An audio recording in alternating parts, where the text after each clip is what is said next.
앞으로 지구는 광주 전남을 중심으로 돌아간다. 광주의 시선으로 대한민국을 바라보는 시사 토크쇼 신지동설 시작합니다. 안녕하세요. 신지동설에서 피크를 맡은 신혜빈입니다. 나의 곁에 있어줘. 안녕하세요. 신지동설에서 할라피뇨를 맡고 있는 임지석 변호사입니다. 안녕하세요. 신지동설에서 피자를 맡고 있는 김동규 기자입니다. 그거 하지 말라고 했잖아요. 오프닝 하기 전에. 아니 이것만 생각하고 이렇게 옷을 준비해 왔는데. 그러니까 지금 이건 저희를 사실 무시하는 처사입니다. 왜요? 우리가 지금 소재가 없을까봐 억지로 지금 나 욕해달라고 지금 입고 온 거잖아요. 누가 요즘에 이런 옷을 입습니까? 제가 피크를 해와서 네. 지금 할라피뇨, 매운맛 할라피뇨가 되셨고 네. 또 동규님은 피자를 하신다고 하셨는데 그 네. 이유가 뭐죠? 피자가 맛있습니다. 저 피자를 좋아해가지고 그렇게 했습니다. 뻥치지 마. 이게 피자라서. 네. 정치가 딱딱하게 느껴질 땐 신! 지. 동설.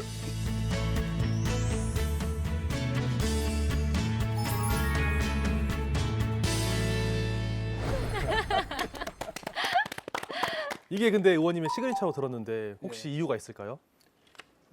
제가 일본 아닙니까? 항시 또 승리를 해야 되니까 앞장서서 힘내라는 표시죠. 네, 앞장서 힘내서 1번을 찍자. 이렇게 예. 투표 선거운동을. 예. 네. 오늘은 화려한 퍼포먼스. 파이팅 하자는 이야기죠. 네. 의원님께서는 저희 첫 출연이셨죠. 맞아요. 네, 그래서 이렇게 또 두 번째로 함께하니 너무나 영광입니다. 첫 번째 출연하실 때는 전남도지사 후보로 나와주셨고요. 오늘은 전남 광주 통합특별시장 후보로 나와주셨습니다. 주철현 의원님을 소개합니다. 네, 반갑습니다. 이재명 대통령과 함께 전남 광주의 희망찬 대도약을 꿈꾸는 주철현 의원입니다. 반갑습니다. 센스가. 지난번에는 의원님의 개인적인 이야기를 많이 그렇습니다. 들어봤다면 예. 오늘은 광주 전남 통합에 관련한 주제로 이야기를 깊게 나눠볼 텐데요. 네, 요즘 의원님 일정표 보면은 여수, 광주, 서울 정말 동해 번쩍, 서해 번쩍 하시더라고요. 이제 국회가 열려서 뭐 상임위원회나 본회의가 열리거나 의총이 열리면 또 올라가야 되고요. 그 외 기간은 이제 우리 전남 광주를 열심히 지금 돌아다니고 있습니다. 네. 그러시군요.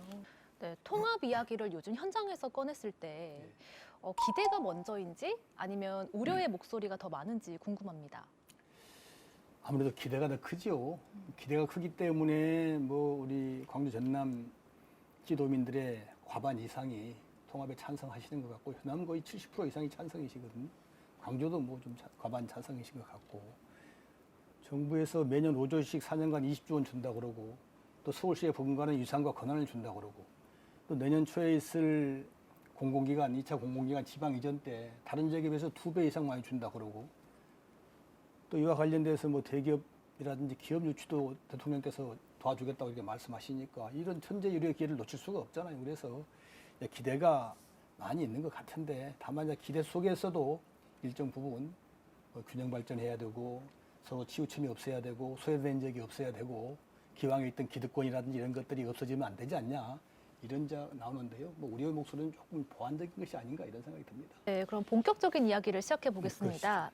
전남 도민들에게 이번 전남 광주 통합이 왜 필요한지 어떤 점이 좋은지 설명해 주실 수 있으실까요? 사실상 이제 뭐 광주 전남은 우리나라 지방 소멸의 대명사처럼 정체돼 있고 인구가 감소하고 특히 전남은 이제 농어촌 중심으로 이 공동화 소멸이 지금 가속화되고 있어요. 이대로 가게 되면 정말 한 1, 20년 뒤에는 누가 시골에서 농사질 분이 계실지 이런 걱정이 앞서거든요. 또 광주도 마찬가지로 정체돼 있고 그래서 대통령께서 말씀하신 대로 우리 광주 전남이 과거 민주화 과정에서 희생하고 헌신했지만 경제적으로는 아무런 보상을 받은 것이 없잖아요. 그런 차원에서 저희들이 이제 이번에 기회를 가지게 된 것이고요. 이제 또 더구나 지금 대한민국은 전적의 10%도 안 되는 수도권이 경제적으로 인구도 한 50% 가까이 있고 경제적으로는 거의 7, 80% 가까이 차지하고 있거든요. 그래서 이 수도권 일극화, 수도권 집중을 깨지 않으면 대한민국의 균형 발전이라든지 영속성이 없어집니다. 특히 전남, 광주는 그게 절실한 것인데 이제 차제에 저희들이 이제 광주, 전남이 합쳐서 300만 넘은 메가시티로서의 경쟁력을 가지고 수도권과 경쟁하면서 저희들이 필요로 한 신산업 유치해서 새로운 경제 한 축을 대한민국 경제 한 축을 담당할 수 있다 이런 것이고요. 더 나아가서 또 광주 전남의 여러 가지 부족했던 점들, 농어촌 기본소득이라든지 또는 광주의 여러 가지 문화, AI 또는 전남의 뭐 재생에너지라든지 인공지능 이런 사업들을 저희가 살릴 수 있는 기회이기 때문에 통합은 뭐 저희들이 볼 때는 정말로 좋은 호재로서 놓칠 수가 없는 절호 기회라고 보고요.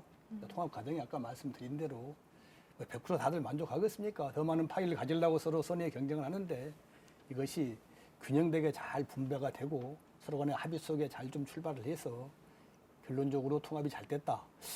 통합되니까 내 삶이 좀 좋아졌네, 나아졌네 이렇게 느낄 수 있게 돼야 된다. 그런 의미에서는 통합이 꼭 필요하고요. 전남 도민들께서 70% 이상 찬성하시는 이유라고 생각합니다. 주민들은 이제 찬성을 하는데 최근에 전남 공무원 노조에서 강력하게 반발하면서 이슈가 좀 됐었어요. 왜 이렇게 반대를 하는 걸까요? 저희가 이제 합의를 해서 일반 행정직 공무원들은 지금 계시는 분들은 5급까지는 의사에 반해서 전남으로 가지 않는 것으로 보장을 했고요. 또 교원들도 마찬가지로 지금 현재 계시는 분들도 의사에 반해서는 전남으로 강제로 전보되지 않게 했고, 다만 4급 이상이 되게 되면 일반 행정직들은 이제 그때는 고위공무원들이니까 마음대로 이제 섞어서 할 수 있게 이렇게 합의를 했는데 기득권을 보장해 준 거죠. 아무래도 이제 도하고 광역시하고 합해지게 되면 공직자 숫자는 줄어들 거 아닙니까?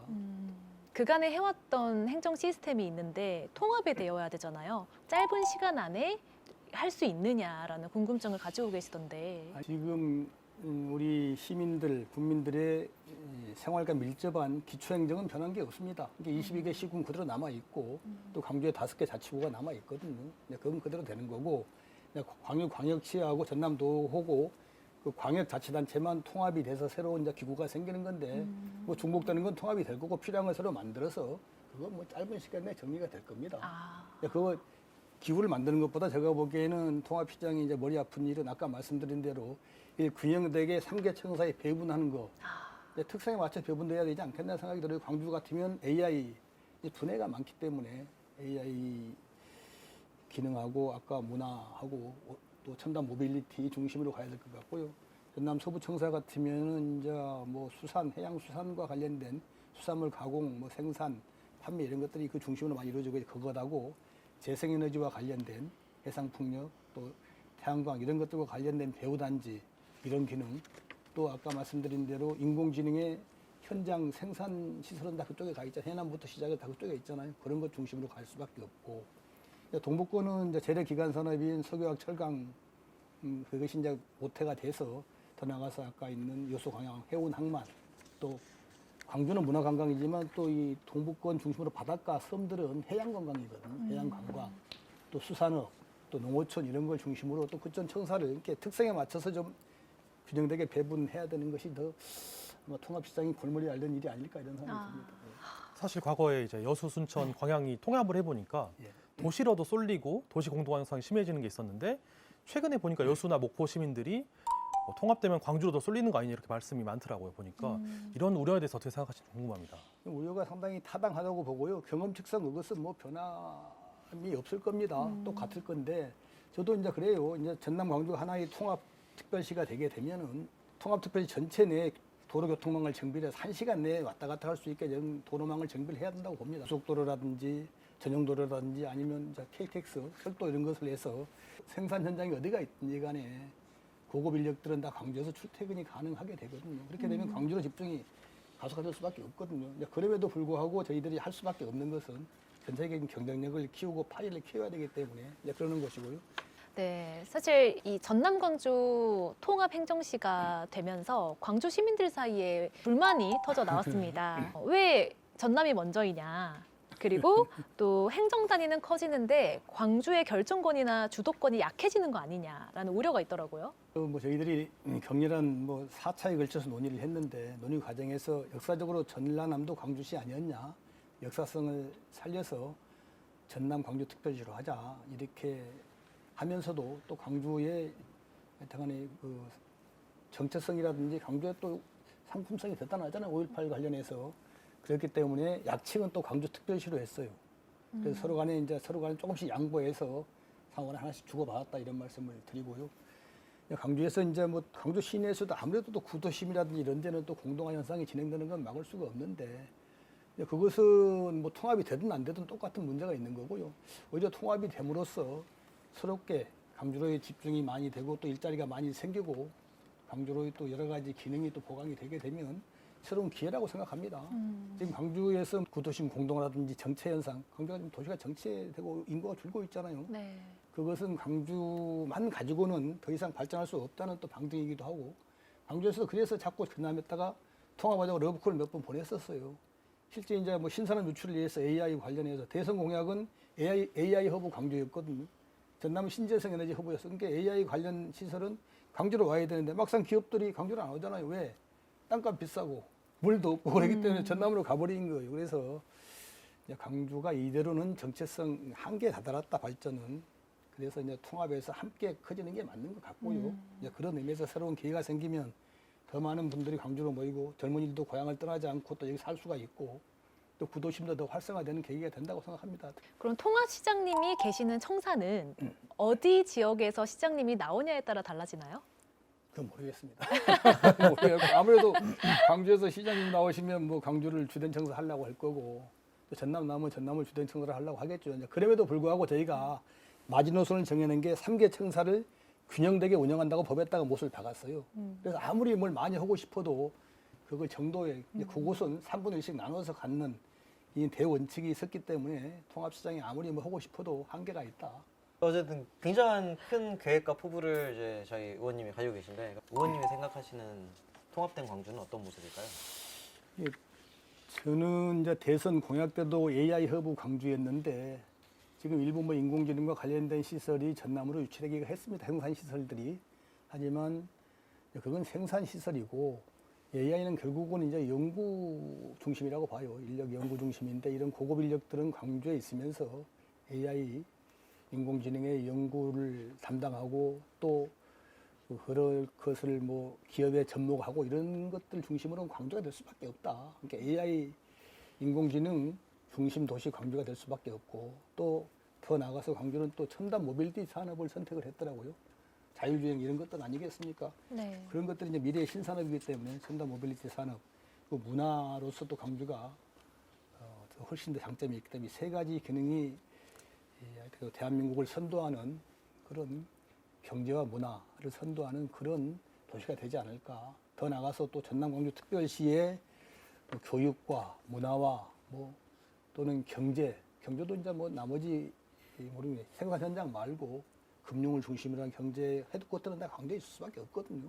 이게 경제 수도가 되는 거죠. 뭐 주된 사무소가 어디 있냐가 중요한 것은 아니고 사람도 제일 많이 몰리고 여기에 인적 네트워크 다 있고 거대도시 메가시티로서의 기능을 다 시스템을 갖추고 있는데 누가 뭐라고 하든지 간에 광주로 집중될 수밖에 없는 거고 중심 역할을 수행할 수밖에 없는데 그것이 이제 이 내에서 중심이 되는 게 문제가 아니고 대한민국의 수도권 서울이라든지 뭐 경기도와 경쟁할 수 있는 그런 경쟁력을 갖춘 도시가 되느냐 마느냐 하는 거고요. 또 세계에 또 우뚝 설 수 있느냐 이런 것들이 이제 숙제라고 생각을 합니다. 네. 의원님 말씀처럼 이미 우리는 한 번의 경험을 가지고 있습니다. 서울이 발전하면 사실 서울만이 아니라 이제 서울을 베이스 두고 경기도권, 이제 수도권이 발전하는 거잖아요. 그러니까 저희 이제 후보님처럼 그렇게 이제 전남에 대한 애정을 가지고 어쨌든 행정에 있어서 최대한 배분을 하면 당연히 현실적으로 광주가 뭐 약간 핵심이 되긴 하겠지만 서울하고 경기권처럼 광주를 중심으로 한 정남권들이 하나의 단일 체계로서 꼭 성공할 수 있을 거라고 생각합니다. 좋은 말씀 같습니다. 네, 우리 의원님의 이제 포부를 듣고 싶습니다. 내가 전남 광주 통합특별시 시장이 된다면 어떻게 할 것입니다. 라고 우리 시청자분들 그리고 도민들에게 한 말씀 부탁드립니다. 뭐 똑같은 말씀입니다만은 이 전남과 광주의 통합은 정말로 절호의 기회이기도 하고 저희가 놓쳐서는 안 될 그런 전남 광주가 경제적으로 산업적으로 부강해지고 전남 광주가 우리 여기서 청년들이 지역을 떠나지 않고도 좋은 일자리 가지고 발전할 수 있는 절호의 기회인 것 같습니다. 저희로서는 놓칠 수 없는 기회이기 때문에 반드시 선택을 해야 될 것 같고요. 만약에 저에게 기회가 주어져서 통합시장을 하게 된다면 정부에서 지원되는 막대한 자금과 또 권한을 중심으로 해서 우리 전남과 광주가 또 전남도 동부와 서부가 좀 고르게 균형되게 발전할 수 있도록 하고 특히 이제 광주 중심으로 해서 전남도 이제는 전남 광주도 이제는 뭐 민주화라든지 정치의 중심 이런 것을 떠나서 경제적으로 산업적으로 대한민국의 한 축을 중요한 축을 담당하는 수도권과 경쟁하고 버금갈 수 있는 그런 축을 담당하는 미래 신산업을 좀 육성을 해서 정말로 우리 전남 도민들, 광주 시민들께서 좀 부강했으면 좋겠고요. 더 많은 청년들이 좀 되돌아와서 삶으로써 지금 뭐 합하면 320만이 이제 못 되는데 400만, 500만 거대 도시가 됐으면 좋겠다 이런 말씀을 드리고 또 그 와중에 소멸위기에 처한 우리 농촌과 어촌 또 좀 지속 가능하게 기본소득도 보장해주고 여러 가지 수익 사업도 좀 올려서 전남이 본래 농촌과 어촌을 토대로 발전했기 때문에 농촌과 어촌 또 섬들 이런 데도 좀 발전을 해서 고르게 균형 발전하는 그런 희망이 넘치는 전남 광주 통합특별시를 좀 만들어보고 싶다 이런 말씀을 드립니다. 네. 우리 시도민 여러분들의 많은 지지와 성원을 부탁을 드립니다. 네. 화이팅! 네. 감사합니다. 네. 감사합니다. 예, 고맙습니다. 네. 오늘 전남 광주 통합 특집으로 주철현 의원님 모시고 이야기 나눠봤는데요. 결국 핵심은 이거였던 것 같습니다. 전남 광주 통합으로 정말 전남 광주가 잘 살 수 있는데요. 그 답을 찾는 건 결국 우리의 몫이고 여러분입니다. 정치가 딱딱하게 느껴질 땐 신! 지. 동! 썰! 네, 시청해주신 여러분 고맙습니다. 고생하셨습니다. 네.